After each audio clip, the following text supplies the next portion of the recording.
Tujuan dilakukannya usaha-usaha ekonomi adalah terciptanya kesejahteraan di masyarakat secara adil dan merata. Tapi, pernahkah kamu melihat adanya kesenjangan atau ketimpangan pendapatan di masyarakat? Coba perhatikan foto-foto berikut ini. Foto tersebut merupakan salah satu contoh tidak meratanya pendapatan masyarakat. Ada masyarakat yang berpendapatan tinggi dan tinggal di lingkungan tempat tinggal yang bagus, sedangkan ada juga masyarakat yang berpendapatan rendah dan tinggal di lingkungan tempat tinggal yang kumuh. Bahayanya, jika masalah ini dibiarkan, ada kemungkinan timbulnya dampak negatif seperti kriminalitas dan peredaran narkoba. Nah, untuk mengurangi kesenjangan tersebut, ada sebuah usaha yang dilakukan oleh pemerintah, yaitu redistribusi pendapatan. Apa sih redistribusi pendapatan itu? Redistribusi pendapatan adalah usaha mendistribusikan kembali pendapatan dari masyarakat mampu kepada masyarakat yang tidak mampu. Salah satu caranya bisa dilakukan dengan melakukan pungutan pajak. Bagaimana pajak bisa membantu masyarakat yang tidak mampu? Jadi, pajak yang dipungut pemerintah dari tiap warga negara atau wajib pajak itu disalurkan dalam bentuk program subsidi pemerintah. Contohnya, ketika kita belanja di supermarket atau nongkrong beli kopi di kafe, barang-barang tersebut harganya sudah termasuk pajak. Nah, pajak yang dikumpulkan dari barang-barang tersebut kemudian masuk ke pemerintah. Dari pemerintah sendiri akan menyalurkan dalam bentuk subsidi.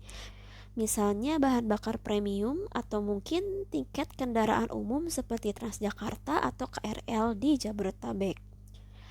Adanya subsidi dari pemerintah menjadikan tiket kendaraan umum tersebut menjadi murah dan membantu masyarakat kalangan menengah ke bawah.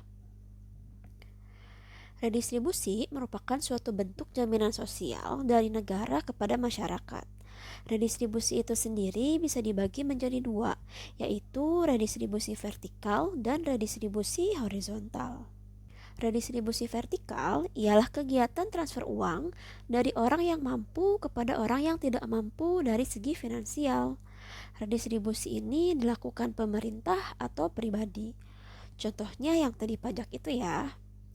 Nah, kalau redistribusi horizontal itu lebih mudah tahapannya dan pasti kamu pernah mengalaminya. Coba, siapa di antara kamu yang pernah menerima uang dari ayah atau ibu kamu? Kalau di antara kamu ada yang pernah, berarti kamu sudah merasakan redistribusi penghasilan secara horizontal.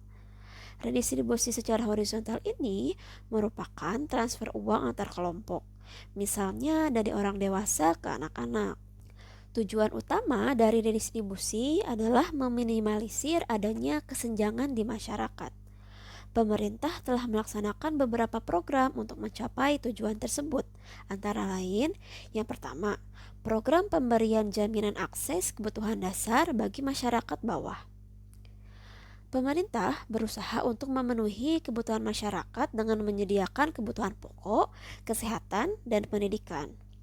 Di samping itu, pemerintah juga telah melaksanakan program untuk memenuhi kebutuhan masyarakat yaitu berupa jaminan kesehatan masyarakat atau Jamkesmas, kemudian perumahan bersubsidi, program perlindungan sosial atau PPS, program keluarga harapan atau PKH, bantuan operasional sekolah atau BOS, dan beasiswa pendidikan bagi siswa kurang mampu.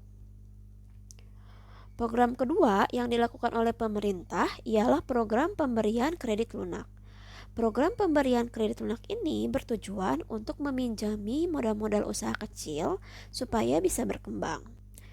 Pemerintah memberikan kemudahan dengan pemberian bunga yang rendah kepada para pelaku usaha.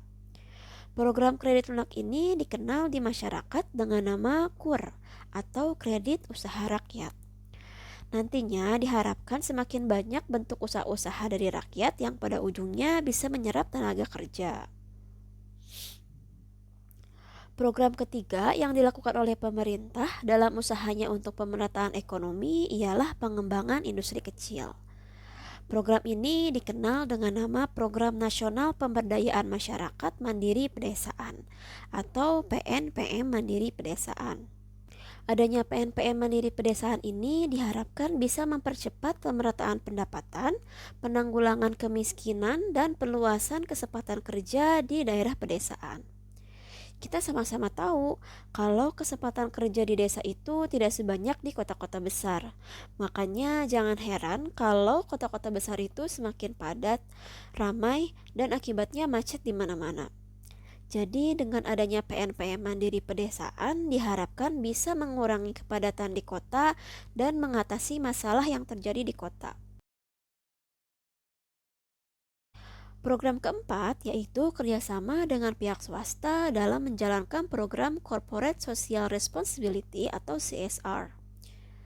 CSR adalah tindakan yang dilakukan perusahaan sebagai bentuk tanggung jawab terhadap masyarakat maupun lingkungan sekitar perusahaan.